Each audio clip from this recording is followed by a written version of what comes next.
Hello everyone, आज हम बनाएंगे मुरमुरे के लड्डू। मार्केट में आजकल सर्दियों में बहुत ज़्यादा ये बिकते हैं, लेकिन आज हम इनको घर पर ही बनाना बताएंगे। तो चलिए देख लेते हैं ये रेसिपी कि किस तरीके से हम मुरमुरे के लड्डू आसानी के साथ घर पे बना रहे हैं। उसके लिए हमने लिए हैं 3 कटोरी मुरमुरा। तो मुरमुरा यहाँ पर हम 1 कटोरी बना लिए हैं नाप की, उसी से नाप के लेंगे। और 3 कटोरी मुरमुरे से हम बनाएंगे ढेरों सारे लड्डू। अब हम चेक कर लेंगे कि मुरमुरे में कचरा वगैरह ना हो। इस तरीके से उसको हम अलग कर लेंगे और मुरमुरे को देख के बिल्कुल साफ़ कर लेंगे।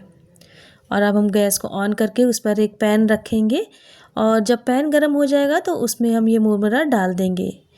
इस मुरमुरे को हम हल्का सा रोस्ट करेंगे ताकि इसका जो मॉइस्चर है वो ख़त्म हो जाए और ये बिल्कुल क्रिस्पी हो जाए।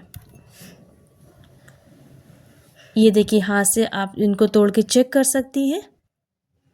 अब हम गैस की फ्लेम को ऑफ़ कर देंगे और मुरमुरा हमने रोस्ट कर लिया है जो बिल्कुल क्रिस्पी हो गया है और एक एक दाना इसका पूरी तरीके से भून गया है। अब हम दोबारा से फिर गैस को ऑन करेंगे और उसी पैन में हम ये तिल जो है सफ़ेद वाले इनको रोस्ट कर लेंगे।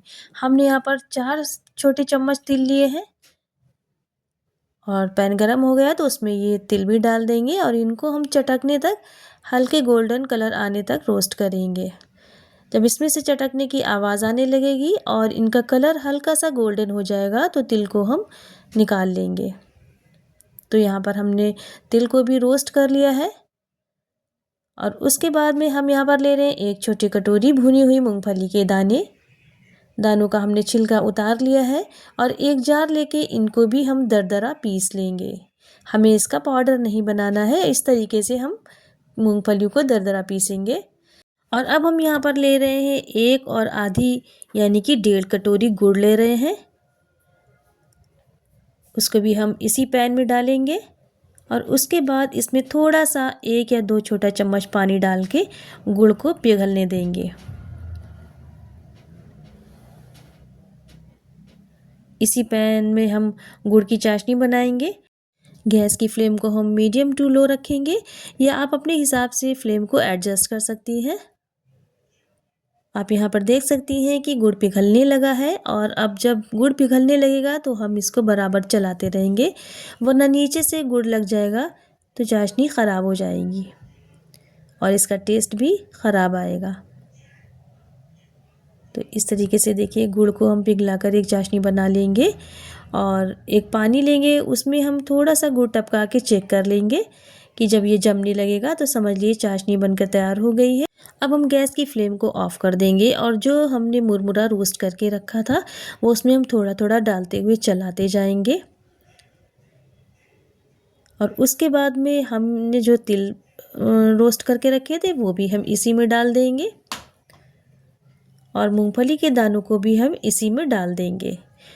तो वैसे तो आपने देखा होगा मार्केट में सिर्फ मुरमुरा के ही लड्डू मिलते हैं, लेकिन हम इसके टेस्ट को और ज़्यादा बढ़ाने के लिए हमने यहाँ पर इसमें तिल और मूंगफली के दाने ऐड करे हैं, जिससे लड्डुओं का टेस्ट दोगुना हो जाएगा।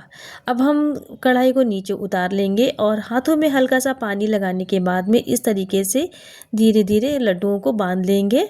हमें फ़ौरन लड्डू नहीं बनाना है, हमें लड्डुओं को जब बनाना है जब ये हल्के से ठंडे हो जाएंगे मुरमुरे और हमारे हाथों को सहने लगेंगे, तब हम हल्के हाथ से इस तरीके से लड्डू बना लेंगे। तो इसी तरीके से हम देखिए यहाँ पर सारे लड्डुओं को हमने बनाकर तैयार कर लिया है। लड्डू बनाने का जो प्रोसेस है वो आपको थोड़ा जल्दी करना होगा, क्योंकि अगर आप देर करेंगे तो हो सकता हो कि ये मुरमुरा जो है कढ़ाई में ही जमने लगे, और अगर ऐसा होने लगे तो आप इसको दोबारा हल्की आंच दिखा दीजिएगा, तो इससे दोबारा ये लड्डू बनने के लिए तैयार हो जाता है। और अगर आप अकेली हैं तो आप किसी दूसरे की भी हेल्प ले सकती हैं। तो लीजिए, लड्डू बनकर तैयार हो गए हैं। तो फ्रेंड्स, आपको अगर हमारी ये रेसिपी अच्छी लगी हो तो प्लीज़ लाइक का बटन ज़रूर दबा दीजिएगा और इस रेसिपी को ज़रूर शेयर करिए।